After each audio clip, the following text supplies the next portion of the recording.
Most important ఆ ప్రభుత్వం మన్నగడికి ఈ సమయం అనేది బంగారు సమయం కనుక మిస్ అయిపోయామంటే మళ్ళీ ఈ 6 నెలల సంవత్సరం లోపల కనుక రాష్ట్ర ప్రభుత్వం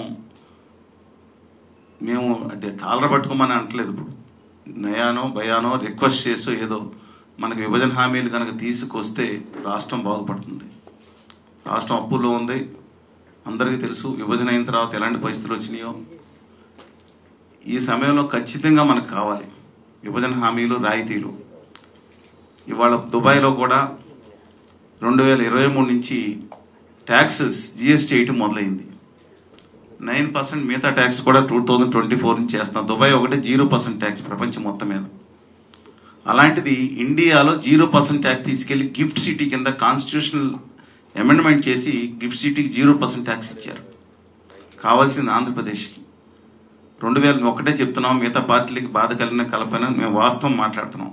2019 నాటికి 2014 నాటికి అప్పుడు ప్రభుత్వం వచ్చేటప్పటికి ఆంధ్రప్రదేశ్లో సాఫ్ట్వేర్ ఎక్స్పోర్ట్స్ 1200 కోట్ల లోపు. 2019 జగన్మోహన్ రెడ్డి గారి ఇన్ఛార్జ్ ముఖ్యమంత్రి పదవి బాధ్యతలు స్వీకరించే నాటికి సాఫ్ట్వేర్ ఎక్స్పోర్ట్స్ 1200 కోట్లు, బేసిక్ ఎక్స్పోర్ట్స్ వితౌట్ బీపీఓ. 2023 ఆఖరి నాటికి కూడా 2000 కోట్లు. పక్కనున్న తెలంగాణ రాష్ట్రం 3 లక్షల కోట్లు, ఆ పక్కన ఇంకో రాష్ట్రం 3.5 లక్షల కోట్లు, ఆ పక్కన రాష్ట్రం 4.5 లక్షల కోట్లు, ఆ పక్కన రాష్ట్రం ఇలాగెళ్తుంటే మనం ఏం చేసాం? ప్రత్యేక హోదా కానీ, విభజన హామీలు కానీ, రాయితీలు అవసరం. ఈశాన్య రాష్ట్రాలకి ఇన్సెంటివ్స్ 2027 మార్చి వరకు కూడా కొనసాగుతున్నాయి. అది ఆంధ్రప్రదేశ్ ప్రత్యేక హోదా, విభజన హామీలు అమలు అవసరం లేదన్న వాళ్ళు దుర్మార్గులు, ద్రోహులుగా ఖచ్చితంగా భావిస్తాం. ఇక రాష్ట్రంలో దేశంలో 6 తెలుగు వాళ్ళు మంత్రులుగా ప్రమాణ స్వీకారం చేశారు. అందులో ఒక తెలుగు ఆయనకి పరిశ్రమల శాఖ సహాయ మంత్రి వచ్చింది, కన్నడ బిడ్డ ముఖ్యమంత్రి దాంట్లో ఉన్నారు. ఆయన నేను స్టేట్మెంట్ ఇచ్చాడు. గుజరాత్లో పెట్టిన ఒక పరిశ్రమకి ఒక్కొక్క ఉద్యోగానికి 3.2 కోట్ల రూపాయలు సబ్సిడీ ఈ దేశం అమెరికాకి ఇచ్చింది. దయచేసి అన్ని పత్రికలు మీకు అందరికీ కూడా మీడియా కూడా పంపిస్తాను. మళ్ళీ నేను చెప్పింది జాగ్రత్తగా ఆలకించండి. అమెరికా కంపెనీ గుజరాత్లో పెట్టుబడి పెడితే ఒక్కొక్క ఉద్యోగానికి 3,20,00,000 రూపాయలు అక్షరాల.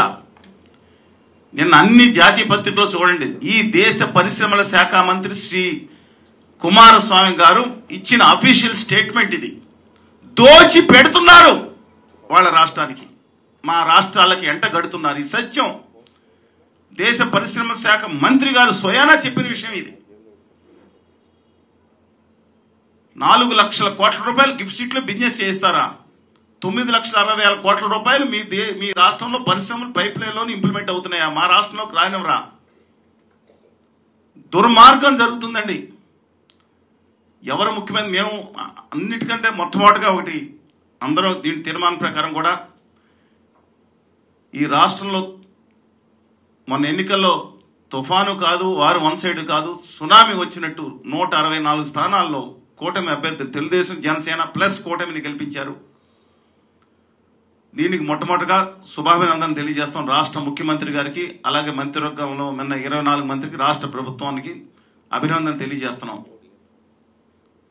పూర్తి మద్దతు మీకు ఈ ఆశయాల సాధనలో, ఈ గోల్డెన్ అవర్ లో పూర్తి మద్దతుని అన్ని పక్షాలు సంపూర్ణంగా మీకు అందిస్తాయి. రాష్ట్ర ముఖ్యమంత్రి గారికి చెప్తా ఉన్నాం, మీకు శుభాభినందనలు తెలియజేస్తా, పూర్తిగా మద్దతు ఇస్తారు. అదే సమయంలో దయచేసి మీరు గమనించండి, ఇవాళ విభజన హామీలు అమలైతేనే మనకు రాష్ట్రం బాగుపడుతుంది. ఇంకోటి కూడా చెప్తున్నాం, మీరు అనేక హామీలు ఇచ్చారు. రాష్ట్రం శ్రీలంక అవుతుందా, వెంజులా అవుతుందని చెప్పి మాట్లాడిన మీరు ఖచ్చితంగా హామీలు ఇచ్చారు. ఈ హామీలు అమలు కావాలంటే వాళ్ళ కేంద్ర ప్రభుత్వ సహకారం అఫీషియల్ గా కావాలి. హోదా విభజన హామీలు కనిపిస్తే లక్షలాది కోట్ల రూపాయలు రాష్ట్రానికి వస్తుంది, రాష్ట్రం బాగుపడుతుందండి.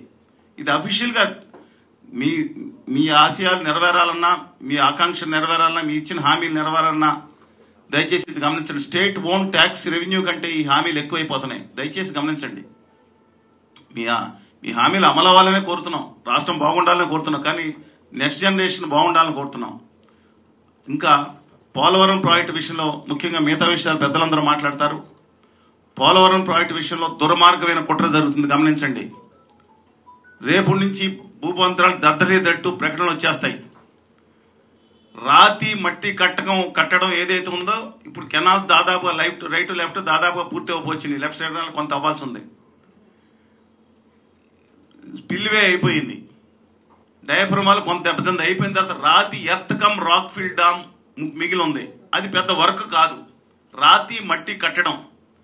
అది అవగొట్టేసి ప్రాజెక్ట్ అయిపోయిందని మోడీ గారిని తీసుకొచ్చి ఉత్తర భారతీయ జనతా పార్టీ బ్యాచ్ చేసే కుట్ర చేస్తా ఉంది. మోస్ట్ ఇంపార్టెంట్ రాష్ట్రంలో ఉన్న అందరి ప్రజలకు విజ్ఞప్తి చేస్తున్నాం, ఈ కుట్రను అడ్డుకోండి. రిహాబిలేషన్ అండ్ రీసెటిల్మెంట్ కి అవసరమైన 33,000 కోట్లు ఇప్పుడు పెరిగిన బడ్జెట్ ఏదైతే ఉందో అది ముఖ్యంగా కేంద్ర ప్రభుత్వం పూర్తిగా ప్రతి రూపాయి ఇవ్వాల్సిన అవసరం ఉంది. అది హామీ, ఇది కండిషనల్ బైఫర్కేషన్.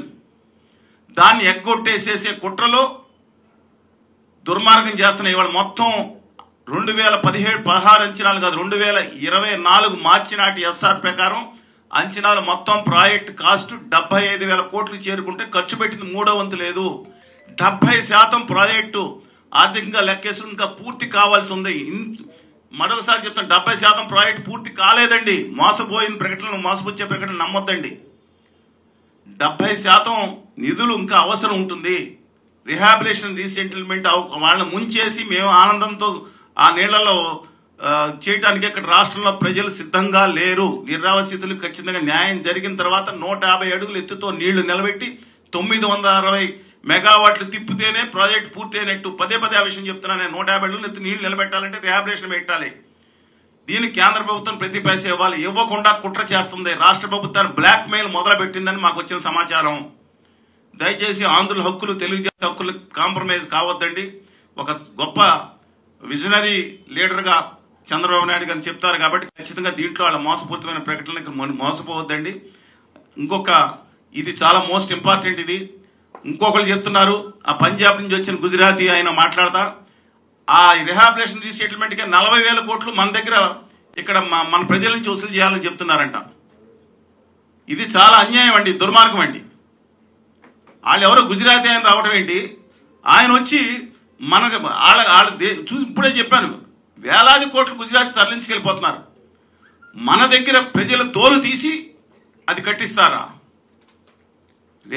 సెంట్రల్ ఖచ్చితంగా 100% ఇవ్వాల్సి ఉంది. అదే కాకుండా ఇప్పుడు ట్రిపుల్ ఇంజిన్ అన్నారు, సరే సంతోషం. అలాగే అమరావతి విషయంలో కూడా ఖచ్చితంగా పూర్తిగా ఏకైక రాజధాని ఉన్న దాంట్లో పూర్తిగా మద్దతు ప్రకటిస్తూ సమాంతరంగా ఇచ్చాపురం నుంచి హిందూపురం వరకు అభివృద్ధి చేయాలని కోరుతున్నాం. మిగతా ఏదైతే ఉన్నాయో ప్రత్యేక హోదాకి టైం లిమిట్ లేదండి, 10 సంవత్సరాలు. మరో ఉత్తర భారతీయ జనతా పార్టీ గుజరాతీ వ్యాపారవేత్త మాట్లాడుతున్నారు. మన ఎంపీలు కూడా గుజరాతీలు వాళ్ళు పెట్టుకున్న వ్యాపారస్తులు. మన కర్మ కొద్దీ ప్రత్యేక హోదా అనేది 10-12 సంవత్సరాలు అనౌన్స్ చేసేయాలంట. తర్వాత అనౌన్స్ చేయడానికి రాజ్యాంగం ఒప్పుకోదండి. ఎవరు చెప్పారండి అబద్ధం మాటలు? కావాలంటే 12 సంవత్సరాలకి, అప్పటి నుంచి 10 సంవత్సరాలకి ఇవ్వండి.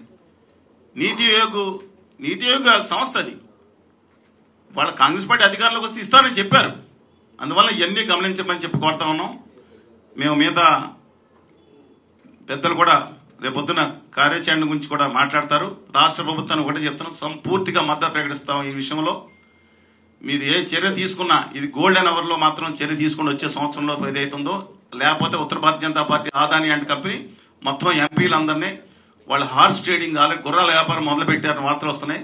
మీ మద్దతు అవసరం లేకుండానే గుర్రాల వ్యాపారులు సక్సెస్ అవుతారు. దయచేసి గమనించమని my humble request honourable chief minister of Andhra Pradesh and Kalyan Babu గారిని కూడా. ఎందుకంటే ఆయన పాచిపోయిన లడ్డూలు అన్నారు. ఉత్తర భారతీయ అహంకారం మీద గళం ఎత్తారు ఆయన. దక్షిణాది జరుగుతున్న అన్యాయం మీద ఆయన గుండె జ్వలించిపోయింది. అద్భుతంగా మాట్లాడారు ఆయన. ఏ నహి చెలెంగే లడెంగే అన్నారు. ఢిల్లీని నిలదీస్తానన్నారు. Such a powerful personality. ఎప్పుడు మాట తప్పరు ఆయన. మడని తిప్పగానే భావిస్తున్నాం. ఈ తెలుగు జాతి పట్ల, ఆకాంక్ష పట్ల ఆయనకు అభిప్రాయం, మంచి అభిప్రాయం ఉందనే భావిస్తున్నాం. కాబట్టి వారు కూడా తక్షణమే దీని మీద దృష్టి పెట్టాలని మై హంబుల్ రిక్వెస్ట్. ఇది నేను వారిని డిమాండ్ చేసి గల్లా పట్టుకుని కేంద్రం ఇమ్మీడియట్గా నేను ఎవరు మాట్లాడలేదండి. అవర్ హంబుల్ రిక్వెస్ట్ కొత్త ప్రభుత్వం వచ్చింది, పూర్తి సహకారం కూడా అందిస్తామని చెప్తున్నాం. ఇప్పుడు రామకృష్ణ గారు, కామ్రేడ్ కె రామకృష్ణ గారు మాట్లాడతారు.